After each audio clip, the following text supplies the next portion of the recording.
Hello, everybody. This is Jonathan McCormack. I'm an attachment specialist in New York. You can find me at attachmenthealinghelp.com. This is the last section, I think it's the seventh something, of Leslie Becker-Phelps' book, Finding Someone Who Insecure in Love. This one's going to be all about how you find someone, how you actually know who's right for you. You don't have to watch these in order, though. They're kind of all self-contained. And at the end, I'll have a meditation, quite special meditation, on imagining your ideal partner and getting ready for love. So, Leslie Becker-Phelps says that you want to find someone with emotional availability. Okay, how do you know that?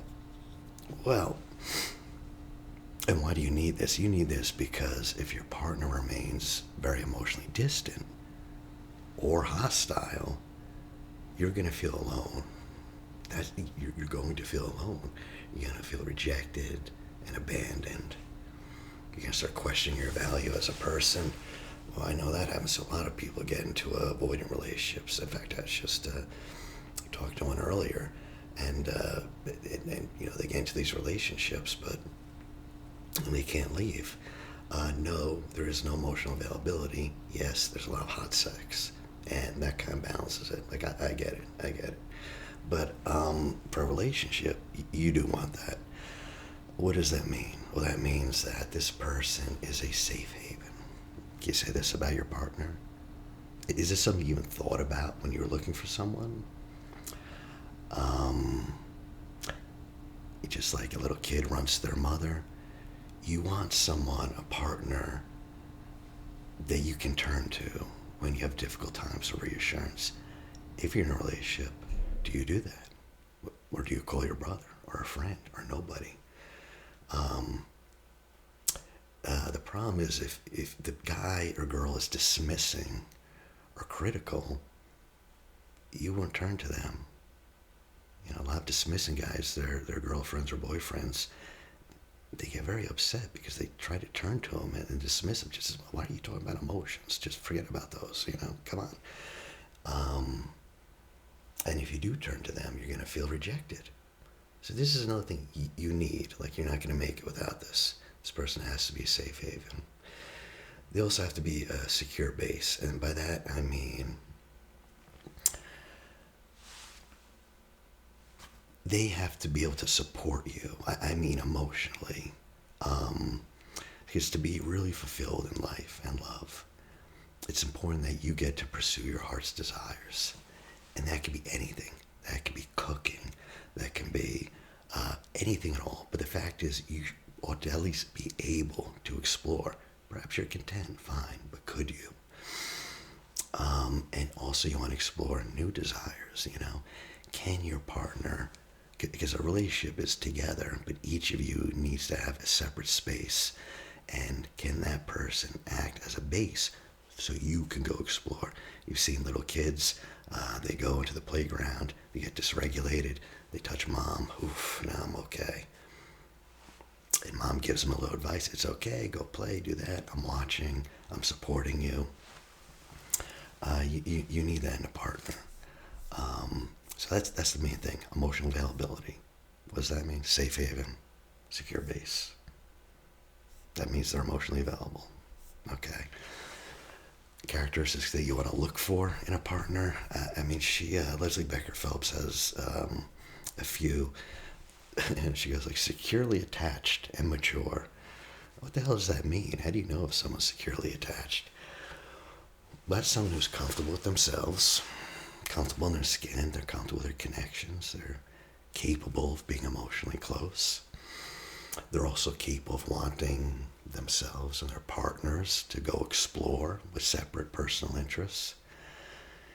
These people can reflect on themselves, in some sort of emotionally, they can get connected to their emotions. What are you feeling? If they have no idea, they need to be connected.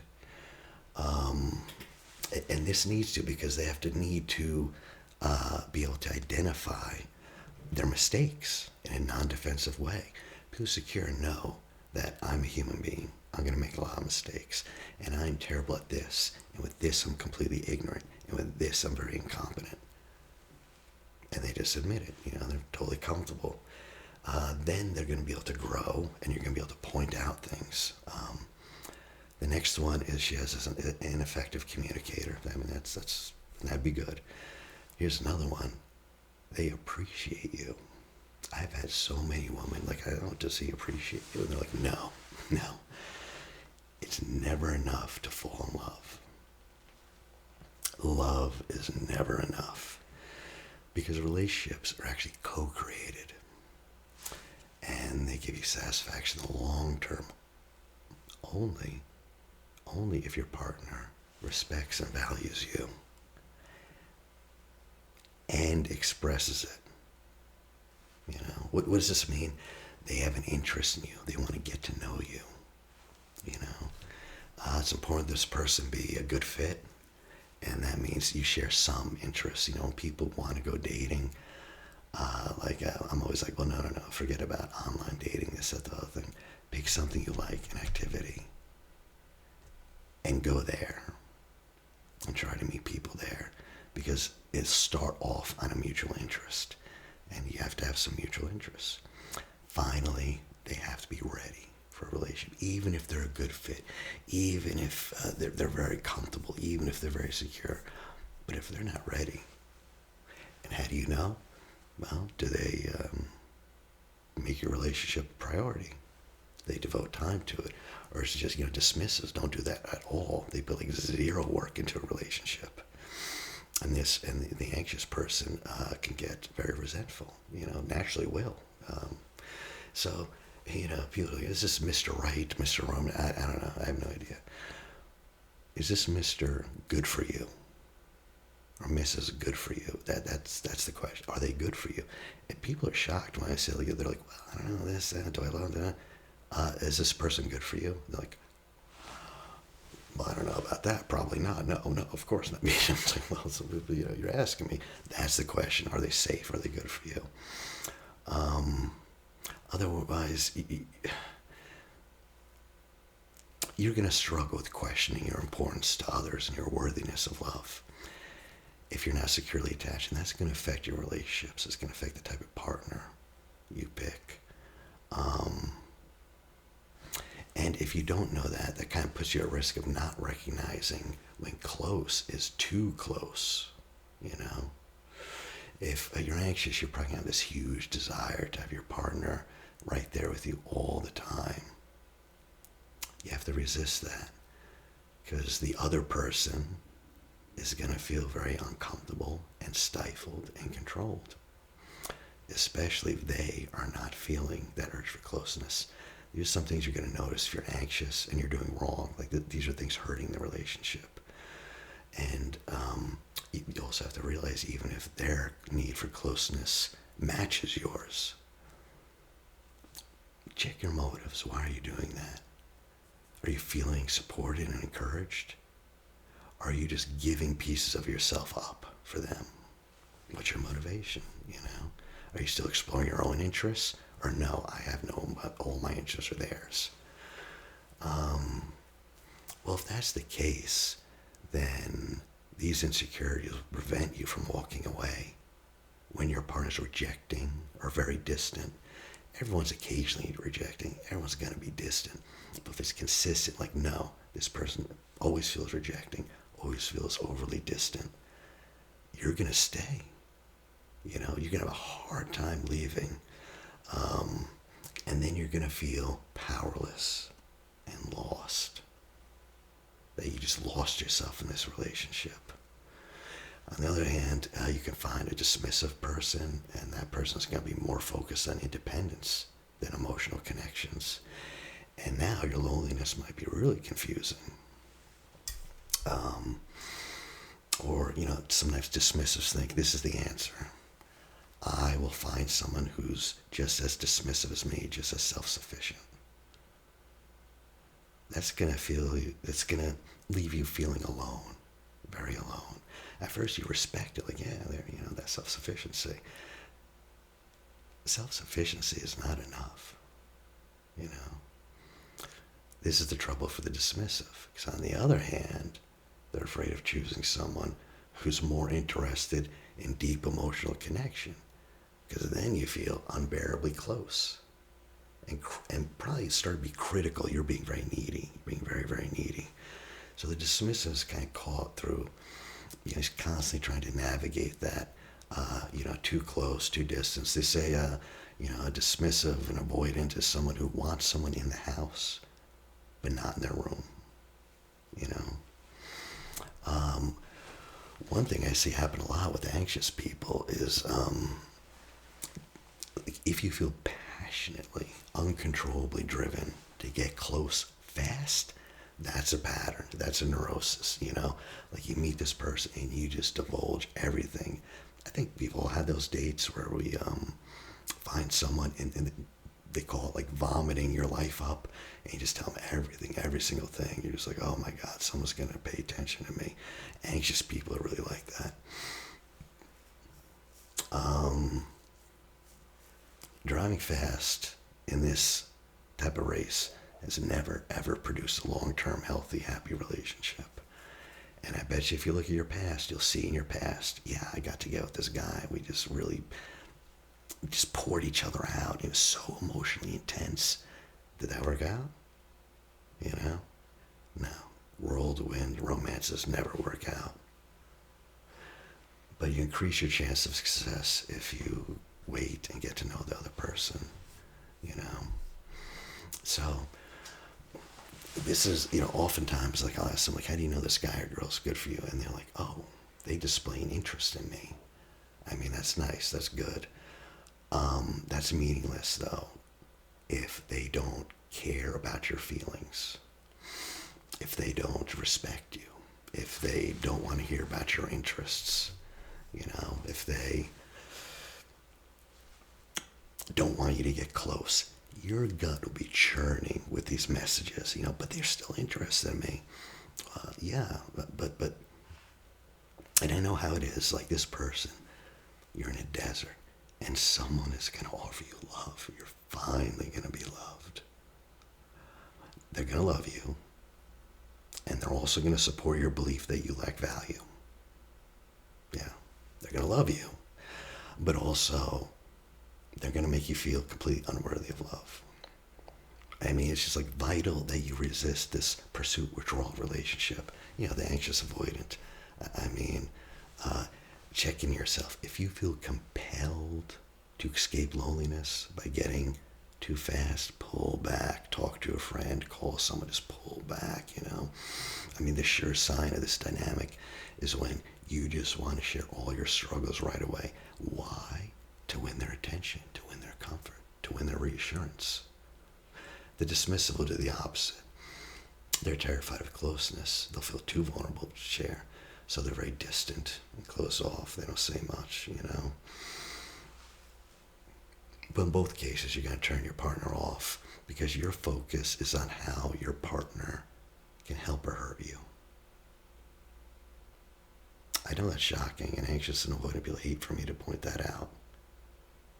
But that's where your focus is. This person going to help me or hurt me? That's going to interfere with getting to know this person, to actually have empathy. That's going to interfere if you're just obsessed with if they're going to hurt you or help you, hurt you, So I'm not saying don't share, but there's, just be conscious about disclosing of your motivations, So now I have a meditation. This meditation is about shaping your vision of an adult romantic relationship. And this will kind of help you visualize things. So I would just invite you to start bringing awareness into the body, bringing your awareness in, down and in. And we can start with 3 deep breaths. Go ahead and take a super deep breath. Hold it below the belly and slowly release.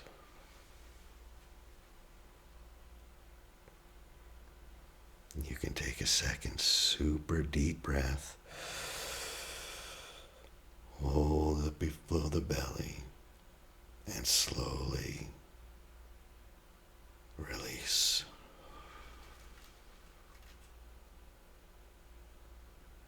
Last time. Super deep breath. Hold it below the belly and slowly release. Good. Now, go ahead and focus your awareness on your forehead and just notice your forehead. Moving your awareness down around your eyes and softening the eyes. Moving down to the cheeks and softening the cheeks. Warm awareness pouring into your jaw. Your jaw loose and open. And now a wave of loving awareness moves down your neck, pours into your shoulders, pouring down your back in rich, warm waves. And you're just noticing down your torso, down, down. Loosen the belly, loosen the hips, and a rolling wave of warm awareness rolling down your legs, all the way down, down your calves, down, down, all the way down to your feet, firmly planted on the ground, like roots of a tree. Good. And now that we're a little more comfortable,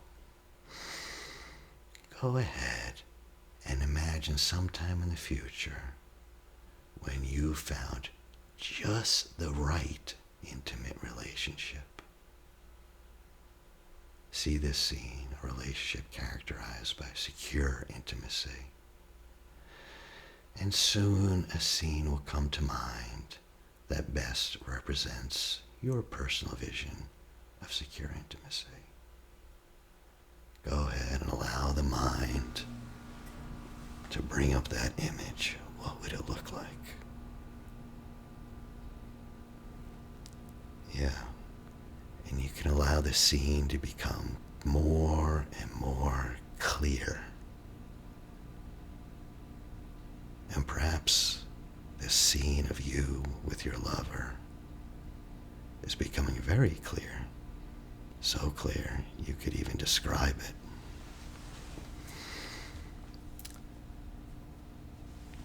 And in this scene of relationship, you sustain your focus on this relationship vision of secure intimacy.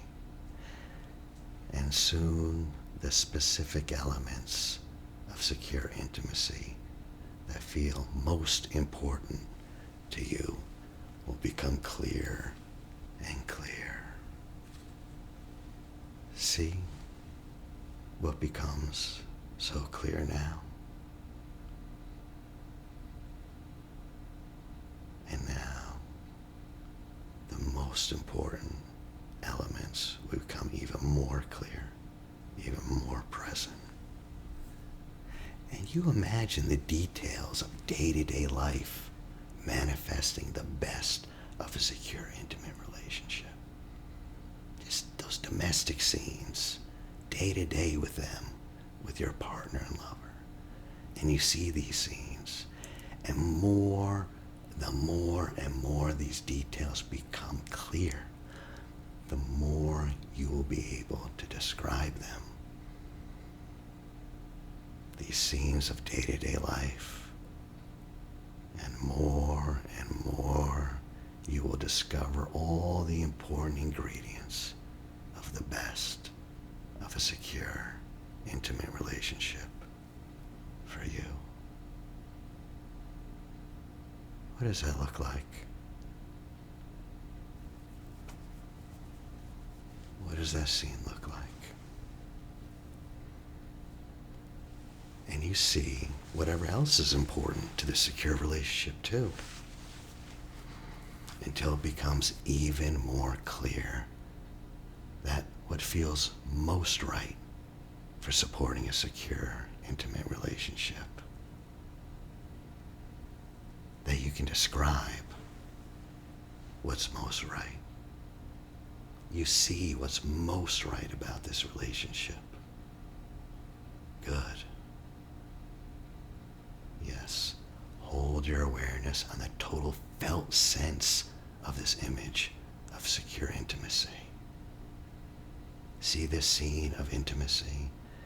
You can feel the sense of how that would be deep in your body.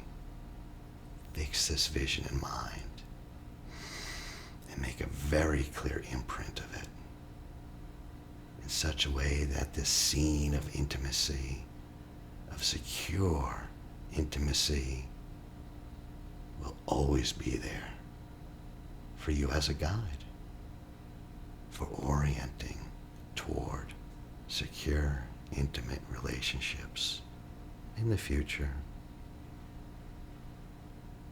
And you bring to mind your personal vision of secure intimacy once again, and again become familiar with this vision. Yes, yes. And now, imagine a scene in which your secure partner is providing you with a sense of feeling absolutely safe, absolutely protected. In this secure, romantic intimacy, what would that feel like? Can you imagine that in your body? Bringing to mind the specific ways your lover is being that enable you to feel completely safe and protected. And you notice these ways. Yes. And you notice how this affects your state of mind and your experience. Now imagine a scene in which your secure, intimate partner is so very carefully attuned to you. You see your partner carefully attentive, but not overly attentive, to everything about you in the relationship, your ways of being. Your lover sees your ways of growing. Notice them noticing your internal state of mind. See and notice your lover being so attuned to your needs, so attuned to your feelings. Make a deep impression of that in such a way that you feel secure to discover and explore new ways. Good, yes. And you notice how that affects your state of mind. When someone is so carefully attuned like that to you, what do you notice? What do you notice happening in your body? Good. Now, imagine a scene in which your secure, intimate partner is providing you with a sense of feeling comforted, soothed, reassured in the secure intimacy whenever you feel emotionally upset. Yeah. See that.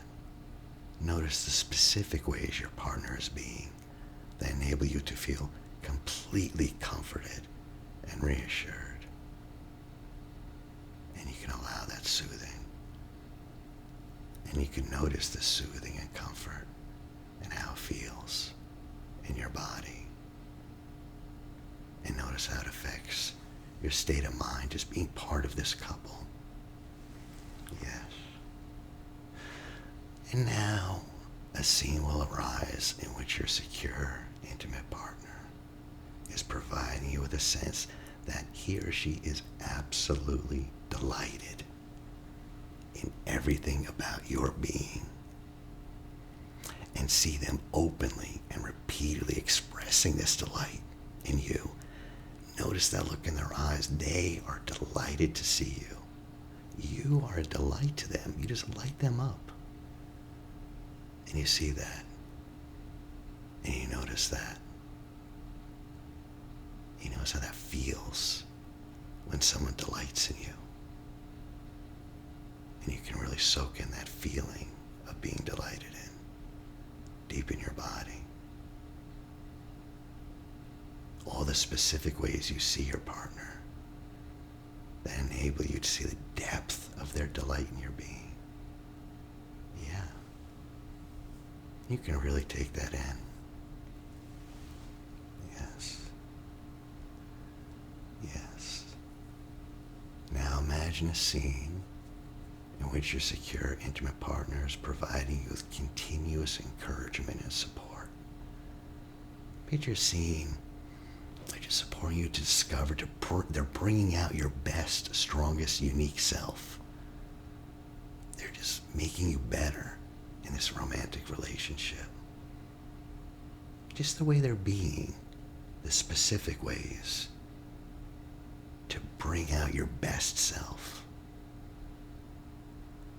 Yeah. What does that look like? Yeah. Yeah. And now, finally, before we end, imagine sometime in the future, and a scene will come to mind about the details of you going about your life in so many new ways. Perhaps you see yourself discovering and growing towards secure intimacy, and perhaps you get a glimpse of what you'll be like now that you have these feelings of being delighted in, being soothed. These feelings live in your body. And notice you can call them up at any time. And I don't know if you'll be delighted to notice these feelings of support and comfort and love arising throughout your day. Perhaps you'll be surprised how familiar these feelings will become. Yeah. Yeah. And you can really see in the future going about your life in ways that were supported by the secure intimacy, just the way you're holding yourself, the way your body is, because you're embodying all these things. You embody these emotions. You embody these feelings of support and delight and warmth. Good. And now, making a deep impression, the body will remember. You can go ahead and come back. Come back in the present, back to now, and eyes open. That was taken more or less cribbed from Dan Brown, David Elliott's book. Since that meditation is about the present and about adults and a partner, it ought to be pretty safe. But if you do have any relational problems, and it does affect you, I would seek out someone if it's having some effects, or seek out me, email me. Okay, guys, I hope you really enjoyed that.